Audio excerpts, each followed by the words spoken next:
I'm still thinking about fundamentalism, and I'm thinking about it in relation to certainty. Because one of the things that I seem to have noticed, and this is just me speculating I should add, is that people who seem to be fundamentalists, and I would say that in primarily a religious sense, but I've also seen it in not a scientific sense, but in a kind of scientistic sense, and I'll explain what I mean by that distinction in a minute. The fundamentalists, in the way I'm talking about it, seem to have a very low tolerance for uncertainty. They don't like me not knowing stuff, they don't like things to be unclear, and they will assert that things are clear even when they're not. They'll kind of whack on quite a lot about things being true and things being obvious and clear and just facts, and try and skate over those kind of things.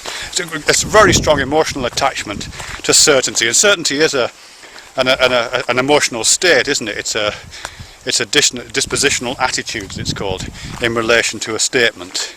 You know, we have statements like, these leaves are green, and then I have my relationship to that statement. Like, I might believe that these leaves are green, I might know these leaves are green, I might like the fact that these leaves are green. These are all dispositional attitudes. Certainty is one of those. I am certain that these leaves are green, I might say. But certainty itself, I think we understand it just in relation to some of the previous stuff I've talked about in terms of metaphor and analogy. One of the ways that we understand certainty, and that we kind of manifest it in the dark recesses of our mind, is as a kind of holding, I think. And we use the word hold, don't we? I hold this idea with a degree of certainty. I hold it firmly. I'm grasping this idea and I'm now holding it. I am absolutely certain, absolute is important too, absolutely certain, and I'm holding it in that certain way. And that seems to be very characteristic, a characteristic kind of emotional need, I would even suggest, of people who I would characterise as fundamentalists. I should just put a caveat in here actually. I think we're all fundamentalists in a sense, in that we all use building metaphors, height metaphors, structural metaphors in talking about knowledge, and all buildings have foundations. So whenever we talk about knowledge, using building metaphors, we're including the fundaments, the foundations of that, and there's nothing wrong with that. But as I say, some people, it seemed to me, have an unusually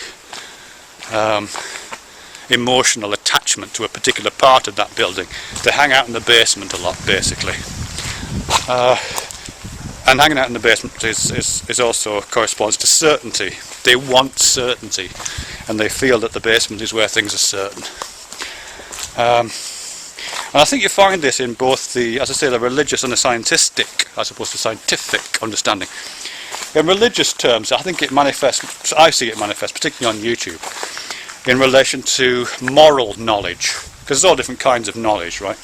And knowledge in the moral and ethical spheres is something that religious fundamentalists quite often come to, and they make very strong foundational claims about moral absolutes. That's another phrase they will use, of which they are absolutely certain, and the absolute certainty of that attaches to those beliefs in a way that requires them to be firm, so they can hold on to them firmly in that kind of way which manifests certainty. So you hold on to those foundational beliefs really tightly, because that's what certainty is, gritted teeth.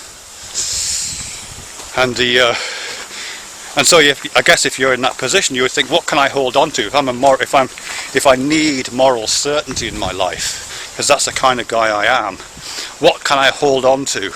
I have to hold on to something that's really firm, like the ground is really firm under my feet. But what is the ground in moral terms? Is it... Now, I can't look to you. You're a fragile human being just like I am. We'll be dead one day. All of our societies will be dead. We'll probably evolve. We evolved before and we might evolve again. All these societies and civilizations will rise and fall.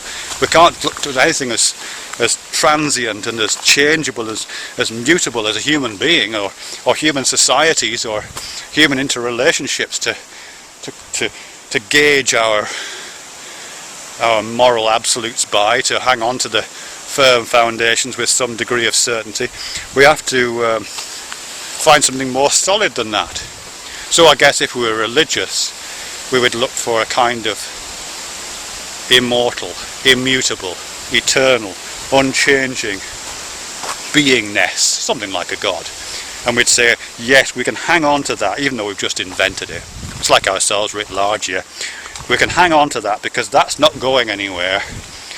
And on that rock we can build the morality of our church or something like it. Desperately hoping it won't change, because once things change, who knows what's going to happen. Can't let things change, can't let things grow.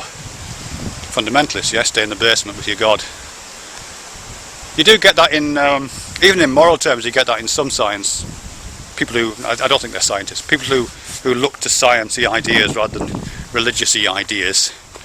You know, the idea that morality might be written into the fabric of the universe in some way detached from humans somehow, and detached from sentience. Or that sentience itself is kind of figured in the universe in a way that allows you to step outside it, which it doesn't. We have to gauge our morality from inside it, via interpersonal agreement. There isn't an outside place to stand. But it's the same kind of intolerance of uncertainty, the same desire to find a solid, immutable place. You know, even though we don't seem to be having major problems with morality for the most part, we do seem to be making moral progress. Most people do know what right and wrong is. We need to know that the foundations for that right. When Saiten and Bruggencate and all those Christian folk talk about the moral absolute, what is the foundation for your morality? That's what they're talking about. They couldn't bear the uncertainty of there not being a foundation for their morality, which is you and me. Being nice to each other. God forbid we should be nice to each other. But you also find it in what I'm thinking of scientistic, and I don't mean scientific. I think a true scientist, of course, is perfectly happy with certainty, perfectly happy with doubt. Doubt is their game, that's what they do. They trade in doubt. That's what they're supposed to be about. A little bit of faith, a lot of doubt. But in scientistics, people, I think by that I mean people who also are low tolerance for uncertainty. It's an emotional position and a dispositional attitude, who are with low tolerance for uncertainty, need a lot of fixity and firmness in their life, just can't bear that things might be uncertain, who want to live in the basement, but they live in the basement without God. Atheist people who demand certainty. In the basement, God has left the building. What do you hang on to?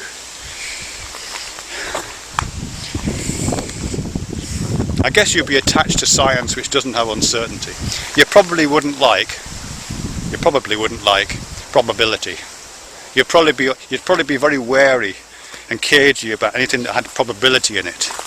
Quantum theory, you wouldn't like that. You'd dismiss it. You would want the universe. You would want an atomic theory like Democritus or like Rutherford. You would want little hard balls whirling around, ideally hooked together with little hooks, like I think Democritus had it, didn't he? There wasn't even forces in that. It's just the whole world. All matter is just made of little tiny hard balls that aren't going anywhere. So you can cower down in the basement with your little tiny balls. God forbid there be any quantum indeterminacy in your world, because indeterminacy is uncertainty, and you need certainty. The cloud of unknowing is not something you get on well with if you're a scientistic person, a scientistic fundamentalist, as opposed to a scientific person who recognises that science is a structure. All structures, metaphorically speaking, have foundations on which they are built. They are all subject to review. The edifice does not crumble simply because one or two axioms have to be changed occasionally. It's just a metaphor. That's fine, because you can tolerate uncertainty. But some people are wankers, what can I tell you? Kept you under 10 minutes, yay!